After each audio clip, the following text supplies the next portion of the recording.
તો કોઈ માર્કેટિંગ યાર્ડો છે ને એ કંસનો દરબાર છે. મથુરામાં કંસ મામાનું રાજ હતું કે ભાઈ બધા તમારે છે ને બધું અહીં માર્કેટિંગ યાર્ડમાં મોકલી જવાની જણસો. તમારી જે જણસો છે એ અહીં અમારા કંસના માર્કેટિંગ યાર્ડમાં મૂકી જવાની પાણીના ભાવે. તો એ તો પૈસા નતા આપતા, ત્રણ તો હજી થોડાક 5 રૂપિયા આપે છે, પણ એના જેવું જ છે. એ કંસ જ, હું તો કહું માર્કેટિંગ યાર્ડો છે ને એ કંસનો દરબાર છે. નહીં તો ખેડૂતો સુખી ન થઈ જવા જોઈએ. જણસો પેદા કરે, માંડવી, કપાસ ઇત્યાદિ, મગ, અડદ, તલ, અને જેણે ખેતર નથી જોયું એ લોકોની પાસે એની પેઢીઓ એ કરોડો રૂપિયામાં રમે. જે પેદા કરે એ ભૂખે મરે.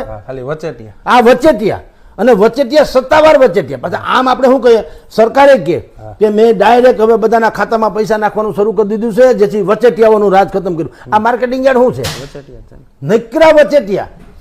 કોઈએ ખેતરનો હેઢો ભાળ્યો નથી, કોઈએ એક સાહ પૂર્યો નથી, કોઈએ પાણી વાળ્યું નથી, પાણી જ કરી નથી, પાથરા ભેગા કર્યા નથી, ગુંદવા એટલે કામ ઈ કર્યા નથી, ખડ નિંદામણ કર્યું નથી, કાંઈ કર્યું નથી.